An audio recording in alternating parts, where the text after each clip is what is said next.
ब्रह्मांडपदी श्री सप्तशक्ती महाग्रंथ, श्री हिंदू धर्मग्रंथ, पान नंबर 357, 12/4/1996, शुक्रवार.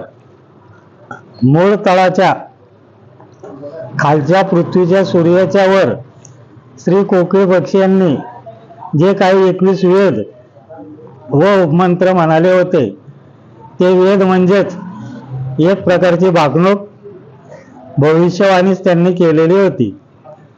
म्हणजे मूळ तळाच्या पृथ्वीवरती त्यांनी जे काय सूर्याच्या वर त्यांनी जे काही 21 वेद मंत्र म्हटलेत त्या मंत्र वेद म्हणजे एक प्रकारची भाकणूक भविष्यवाणीच त्यांनी सांगितलेले आहे. ब्रह्मांडामधील पृथ्वीवरील निर्माण केलेला जन्माला येणारा मानव हा मूळ शक्ती यांनी निर्माण केलेले ब्रह्मांड. हे जन्माला येणारा मानव स्वतःची प्रगती करता करता स्वतःच्या स्वार्थासाठी ब्रह्मांडामधील साधन संपत्तीचा कसा नाश करेल व स्वतःच्या हातूनच कसा स्वतःचा विनाश सर्वनाश करून घेईल हे सर्व तो स्वतः कसे नष्ट करेल, स्वतःची प्रगतीच कशा प्रकारे स्वतःच्या सर्वनाशाला कारणीभूत ठरेल, प्रगती तेथे अधोगती, हे सर्व श्री कोकिळ पक्षी यांनी त्यावेळेसच भविष्यवाणी सांगितली करून ठेवलेली आहे. म्हणजे या मूळ शक्तींनी जे काही निर्मिती केलेली आहे वनस्पती वगैरे औषधी वनस्पती, त्या माणूस स्वतःची प्रगती करता करता कसा स्वतःचा सर्वनाश करून घेईल, या वनस्पती वगैरे म्हणजे ब्रह्मांड जे काय त्यांनी निर्माण केलंय त्याचा नाश सर्वनाश कसा करतील स्वतःची प्रगती होता होताच, ते त्यांनी त्याप्रमाणे सांगितलं. रेल्वे बनवतील, रेल्वे बनवणारा एक आहे डोकं चालवणार, पण हजारो लोक त्याच्यात मारणार. किंवा विमान बनवलं, ही जी प्रगती करतोय त्या प्रगतीतूनच तो स्वतःचा सर्वनाश करून घेतोय, हे त्यांनी भविष्यवाणी त्यावेळेस सांगून ठेवली. 21 वेदाच्या रूपाने सांगितलेले आहे. जे काही 21 वेद म्हटलेत ना त्याच्यातून त्यांनी ती भविष्यवाणी अगोदरच करून ठेवलेले, मानव निर्माण करायच्या अगोदर. व त्यानंतर श्री हरिण प्राणी यांनी तेथील चंद्रावर जे त्यांनी 21 वेद म्हटलेले होते गायलेले होते त्याच्यावर उपाय म्हणून श्री परमेश्वर हा पृथ्वीवर प्रत्येक वेळी म्हणजे प्रत्येक काळात कसा व कोणता अवतार घेऊन येईल, म्हणजे दरवेळेस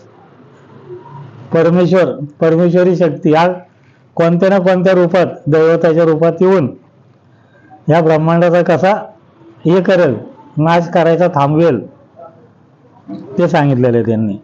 व त्या संकटामधून कसा मार्ग काढून जगाचे रक्षण कल्याण करतील, हे त्यांनी निर्माण केलेले ब्रह्मांड कसे टिकून ठेवतील, त्याचा सांभाळ रक्षण वेळोवेळी कसा करतील, त्याच्यावर उपाय म्हणून श्री हरिण यांनी चंद्राचे वर 21 वेद म्हटलेले गायलेले आहे. म्हणजे प्रत्येक काळात परमेश्वर जे आहे परमेश्वरी शक्ती ते कुठल्या ना कुठल्या रूपात येऊन त्याचा सांभाळ करतील, रक्षण करतील, ते त्यांनी त्याच्यातच सांगितलेलं आहे.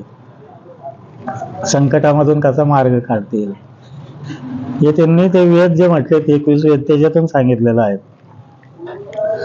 ब्रह्मांडपदी पुण्येश्वरी श्री शिवशंभो राजा रामेश्वर महाराज यांना सूर्याच्या वर व चंद्राच्या वर जे काही वेद मंत्र म्हणालेले आहेत त्याचा सविस्तर खुलासेवार अर्थ जसेचा तसेच, म्हणजे प्रत्येक वेदाचा वेगवेगळा अर्थ व प्रत्येक मंत्राचा वेगवेगळा अर्थ सांगणार आहे. म्हणजे प्रत्येक वेदाचा प्रत्येक मंत्राचा हे सविस्तर अर्थ, की बाबा एक मंत्र म्हटला की त्याचा काय अर्थ आहे हे सगळं सविस्तर सांगणार आहेत.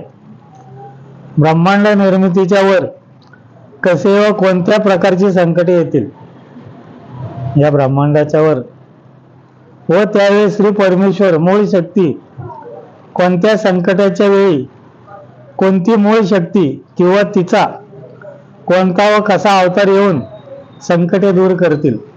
म्हणजे जे मूळ शक्ती आहेत ना, त्या मूळ शक्ती कुठल्या ना कुठल्या रूपात येऊन याचा सांभाळ करतील, संकट दूर करतील. व त्यांनी निर्माण केलेले ब्रह्मांडाचे वेळोवेळी कसे रक्षण सांभाळ करतील, निसर्गाचा समतोल राखतील, हे सांगणार आहेत. म्हणजे कसं कसं त्यांनी बाबा ब्रह्मांडाचं रक्षण करणारे, सांभाळ करणार आहेत, हे सांगतील ते. श्री गरुड पक्षी आपल्या सूर्याच्या वर कोणताही विधी न करता तेथून उडाला व आपला म्हणजे मूळ चंद्राच्या वर येऊन थांबला. तिथून जो गरुड पक्षी उडाला तो सरळ आपल्या चंद्रावर येऊन थांबला व आपल्या चंद्रावर मागील प्रमाणे सर्व विधी व्यवस्थित पूर्ण करून श्री गरुड पक्षी हा आपल्या चंद्राच्या वरून उडाला व ब्रह्मांडाच्या वर टोकावरचा 1 नंबर पृथ्वीचा सूर्य आहे, त्या सूर्याच्या वर गरुड पक्षी येऊन थांबला. तेथील सूर्याच्या वर नेहमीप्रमाणे सर्व विधी व्यवस्थित पूर्ण केला.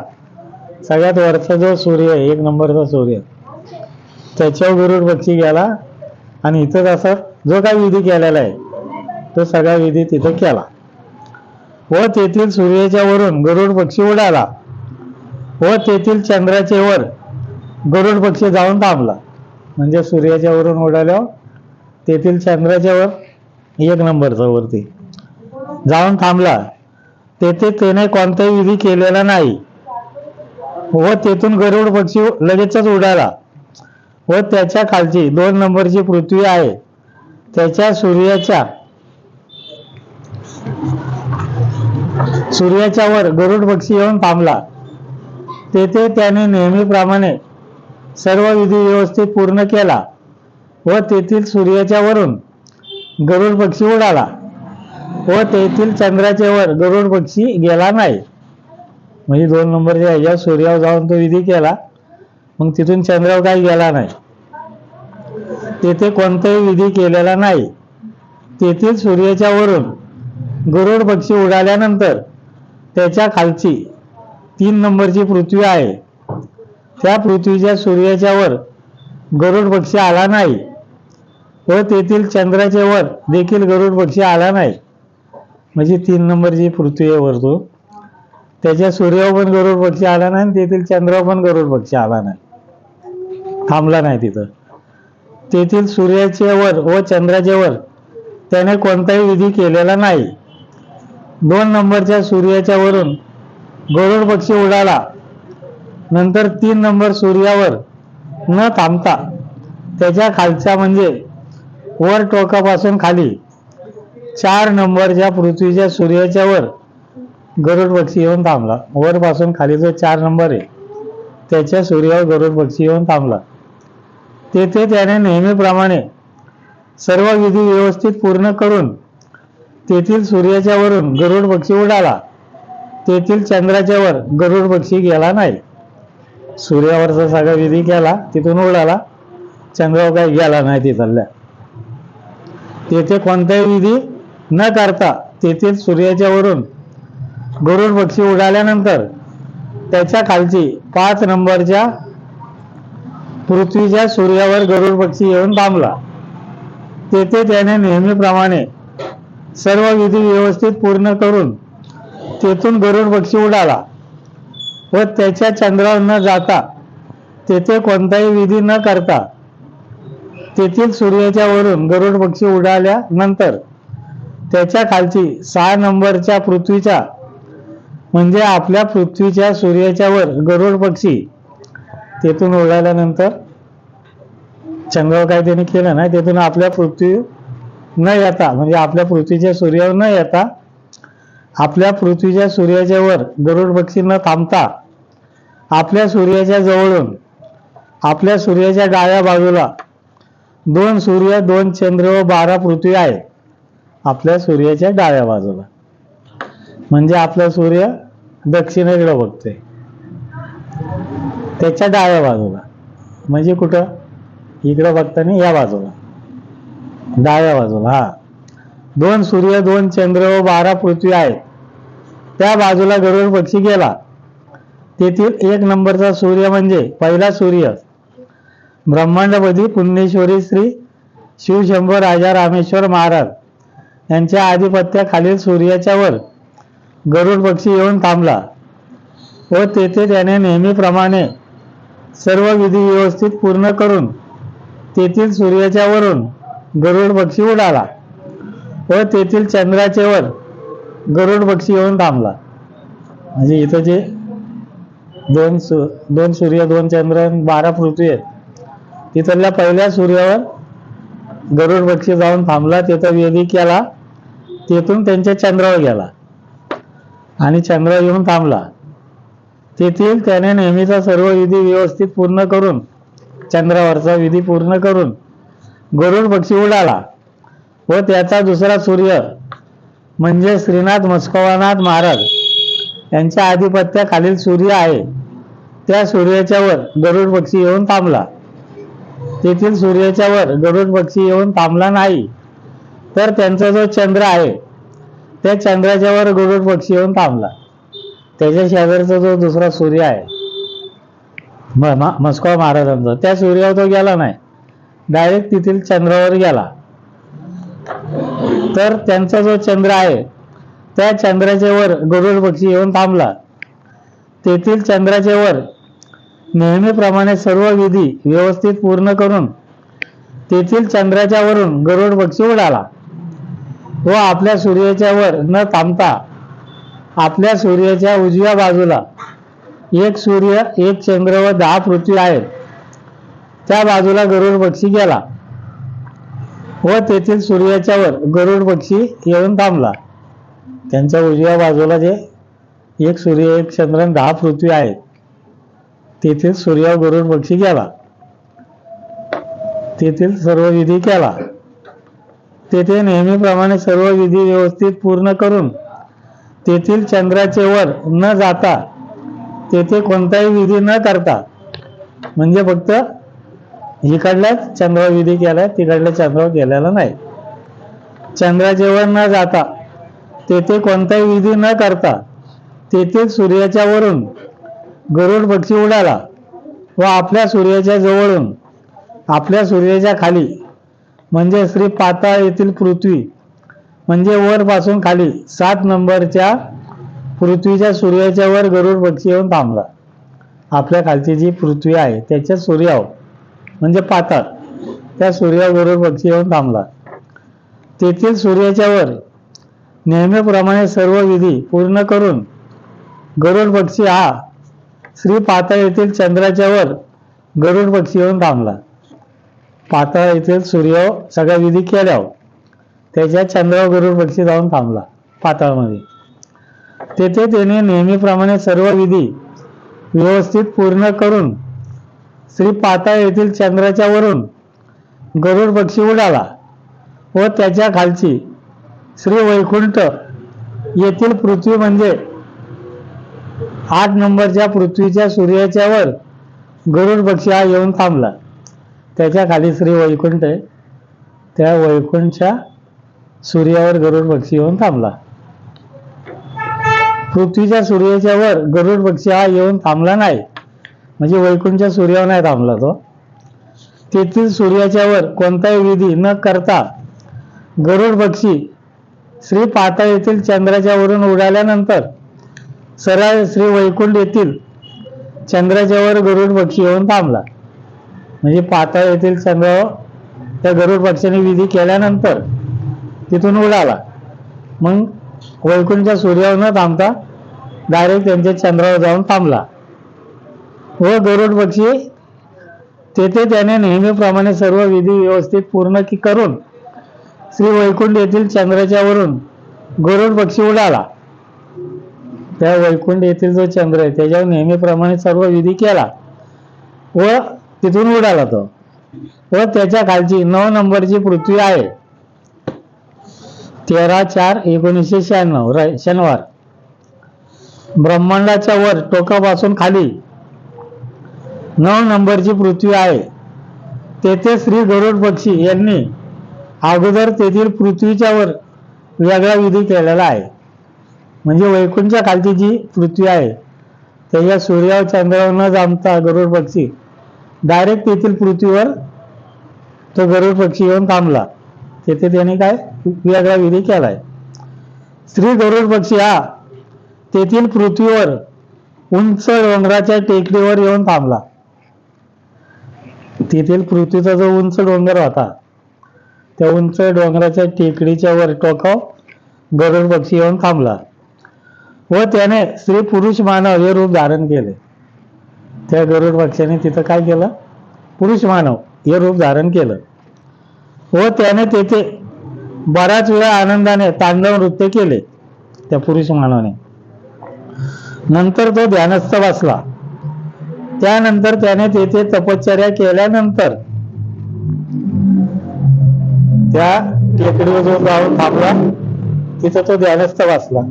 बराच वेळ ध्यानस्थ बसून झाल्यावर त्याने तपश्चर्या केली. तपश्चर्या केल्यानंतर त्याने श्री कावळा या पक्षाचे रूप धारण केले. मग तिथं त्याने काय केलं? कावळा पक्षी हे रूप धारण केलं.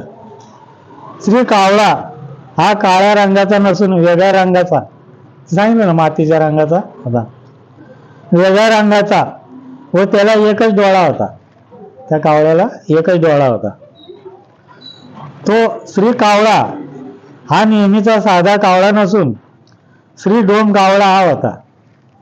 तो कावळा एकच डोळा होता, डोम कावळा हा होता, साधा कावळा नव्हता. श्री डोम कावळा यांनी तेथे शुद्ध मराठी व संस्कृत भाषेमध्ये फक्त मानवाचा नैसर्गिक मृत्यू संबंधी 21 वेद म्हटलेले आहेत. त्या कावळ्याने तिथं काय केलं? फक्त मानव, स्त्री पुरुष त्यांचा नैसर्गिक मृत्यू कसा होणार, नैसर्गिक या संबंधी त्यांनी संस्कृत व मराठी भाषेमध्ये 21 वेद म्हटलेले आहे. त्या कावळ्याने, डोम कावळ्याने 21 वेद म्हटलेत. त्याचे वेद म्हणून झाल्यानंतर श्री डोम कावळा याने पूर्व दिशाकडे तोंड करून एकच मंत्र हा एकूण 109 वेळा म्हटलेला आहे. त्यानंतर डोम कावळा याने पूर्व दिशाकडे इकडं तोंड करून एकच मंत्र 109 वेळा म्हटलाय, एकच मंत्र. त्यानंतर त्याने वर आकाशाकडे म्हणजे सूर्याच्या कडे तोंड करून, वरती आकाशाकडे म्हणजे सूर्याकडे तोंड करून तोच मंत्र पुन्हा 109 वेळा म्हटलेला आहे. सूर्याकडे त्याने वर तोंड केलं आणि तोच मंत्र 109 वेळा म्हटलेला आहे. व त्यानंतर श्री डोम कावळा यांनी पुन्हा तोच मंत्र चंद्र याच्याकडे तोंड करून 109 वेळा मंत्र म्हटलेला आहे. सूर्याकडे बघून झाल्यानंतर त्याने काय केलं? चंद्राकडे तोंड केलं आणि चंद्राकडे तोंड करून तोच मंत्र 109 वेळा म्हटलेला आहे. अगोदर पूर्व दिशाकडे, बरोबर आहे ना, मग आकाशाकडे, मग सूर्याकडे, मग चंद्राकडे, एकच मंत्र 109 वेळा म्हटलाय. श्री डोम कावळा यांनी तिन्ही बाजूला आपले तोंड करून एकच मंत्र म्हटलेला आहे. एकच मंत्र तिन्ही बाजूला म्हटलेला आहे, दोन्ही 109 वेळा. नैसर्गिक मृत्यू माणसाचा कसा होईल त्या संबंधी श्री डोम कावळा यांनी जे 21 वेद म्हटलेले आहेत ते फक्त मानवांच्या नैसर्गिक मृत्यू संबंधी म्हटलेले आहेत. त्यांनी जे 21 वेद म्हटले ते फक्त मानवाचा नैसर्गिक मृत्यू कसा होईल, म्हणजे अपघाती, घातपाती, खून वगैरे त्या संबंधी नाही. नैसर्गिक म्हणजे बाबा त्याचं एक 70 वर्ष आयुष्य दिलंय, 70 तर तो 70 वर्षातच मरणार, 70 वर्ष आयुष्य पूर्ण झाल्यावर त्या संबंधी त्यांनी 21 वेद म्हटलेले आहेत. घातपात, अपघात त्या संबंधी नाही. त्या मानवाचा अपघाती, घातपात वगैरे मृत्यू संबंधी नाही.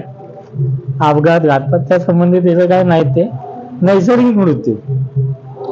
त्यानंतर त्यांनी जे 109 मंत्र म्हटलेले आहेत ते मंत्र मानवाने आपल्या संपूर्ण आयुष्यामध्ये कसे योग्य प्रकारे चांगले खरे वागावे या संबंधी मंत्र म्हटलेले आहेत.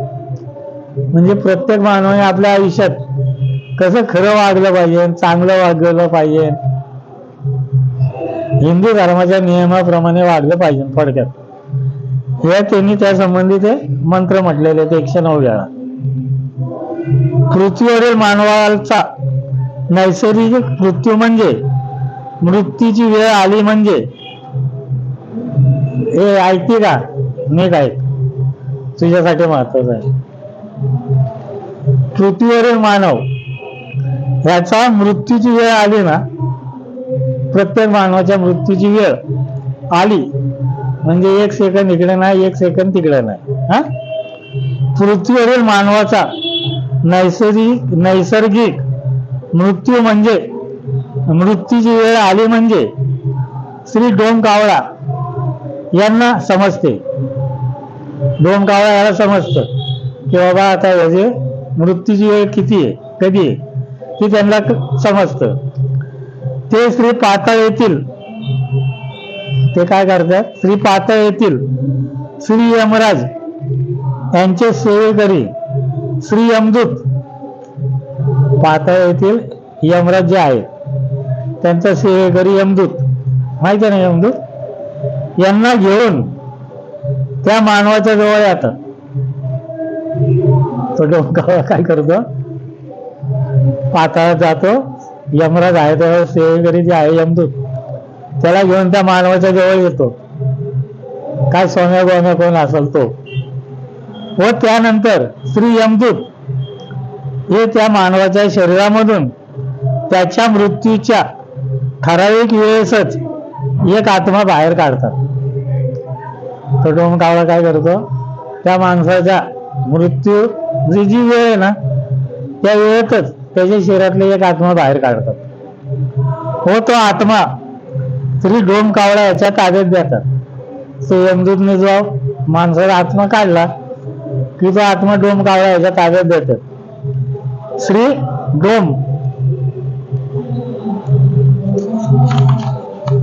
श्री डोमकावळा हे तो आत्मा श्री पाताळ येथे घेऊन जातात. डोमकावळा तो आत्मा पाताळ येथे घेऊन जातात व तेथे श्री यमराज यांचे सेवेकरी श्री चंद्रगुप्त यांच्या ताब्यात तो आत्मा देतात. तो डोमकावळा काय करतो, पाताळात जातो आणि तो आत्मा यमराज यांचा जो सेवेकरी चंद्रगुप्त त्याच्या ताब्यात तो आत्मा देतात. श्री डोमकावळा हे पुन्हा त्या मानवाच्या ठिकाणी येतात. तो आत्मा दिला की परत त्या मानवाच्या ठिकाणी येतात. तेव्हा श्री यमदूत हे त्या मानवाचा दुसरा आत्मा शरीराच्या बाहेर काढून श्री डोमकावळा यांच्या ताब्यात देतात. तो यमदूत परत येईपर्यंत हे त्याचा दुसरा आत्मा काढून त्याच्या ताब्यात देतात. श्री डोमकावळा हे पुन्हा तो दुसरा आत्मा श्री पाताळ येथे नेऊन पोहोचवतात. तो डोमकावळा तो आत्मा नेऊन परत पाताळात पोहोचवतात व पुन्हा त्या मानवाच्या ठिकाणी येतात. ते पोचून परत त्या मानवाच्या ठिकाणी येतात. अशा प्रकारे त्या मानवाच्या शरीरामधील सर्व 9ही आत्मे श्री यमदूत काढून देतात. या प्रकाराने काय करतात, त्या माणसाच्या शरीरातले 9ही आत्मे श्री यमदूत हे काढून देतात व श्री डोमकावळा हे एक एक आत्मा श्री पाताळ येथे पोचवत असतात. डोमकावळा एक एक आत्मा नेऊन तिथे पोहोचवतात.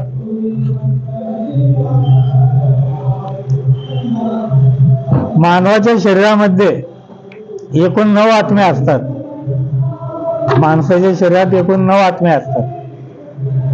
म्हणजे एक आत्मा हात चालवतो, एक आत्मा पाय चालवतो, एक आत्मा डोळे चालवतो, एक आत्मा हृदय चालवतो, एक आत्मा मेंदू चालवतो, एक आत्मा पाय चालवतो. याप्रमाणे माणसाच्या शरीरात सर्वात जास्त 9 आत्मे असतात. दुसऱ्या प्राण्यांच्या शरीरात कमी असतात. त्यांची शरीर रचना जशी असेल त्याप्रमाणे त्यांच्या शरीरात आत्मे असतात. फक्त सर्वात जास्त माणसाच्या शरीरात 9 आत्मे असतात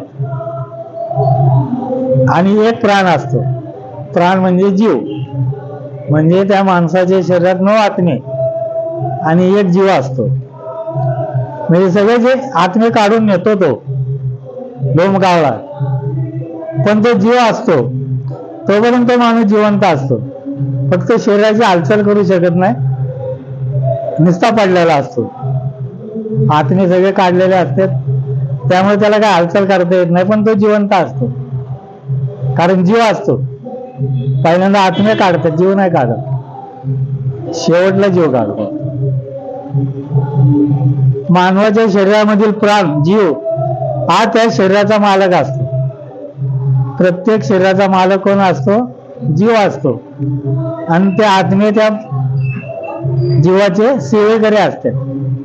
सांगितलं ना, एक आत्मा हात चालवतो, एक पाय चालवतो, हे सेवेकरी आहेत त्यांचे.